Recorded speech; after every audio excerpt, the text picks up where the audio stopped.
Hello everyone, আসসালামু আলাইকুম। সবাই কেমন আছেন? আশা করি ভালো আছেন। আর একটা রান্না নিয়ে আপনাদের সামনে চলে আসলাম। সেটা হচ্ছে শোল মাছ আজকে রান্না করব। আমি শোল মাছগুলো প্রথমে সুন্দর করে ধুয়ে নিয়েছি, একটু লবণ মাখিয়ে রেখে দিয়েছিলাম। তারপরে নতুন আলুগুলো ভালোভাবে কষিয়ে নিলাম সব মশলা দিয়ে। তারপরে মাছগুলো এখন আমি বেশি করে একটু কষিয়ে নেব, তাহলে এই মাছ বেশি মজা হবে। এই মাছগুলো ভাঙা ভাঙা করে রান্না করলে বেশি ভালো লাগে, কিন্তু আমি ভাঙা ভাঙা করব না, কারণ আপনাদের ভাইয়া মাছ ভাঙা ভাঙাটা পছন্দ করে না। এই যে আমার মাছগুলো সুন্দরভাবে কষানো হয়ে গেছে। এখন আমি ধনিয়া পাতা দিয়ে দেবো। এই পাতাটা দিলে রান্নাটা ফ্লেভারটা অনেক ভালো হয় আর খেতে অনেক মজা হয়।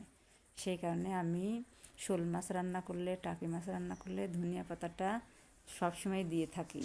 কে কোথা থেকে আমার ভিডিওটা দেখছেন একটু জানিয়ে দিবেন, তাহলে আমি বুঝতে পারবো আপনারা কোথা থেকে আমার ভিডিওটা দেখছেন। আজকের মতো বিদায়, আল্লাহ হাফেজ।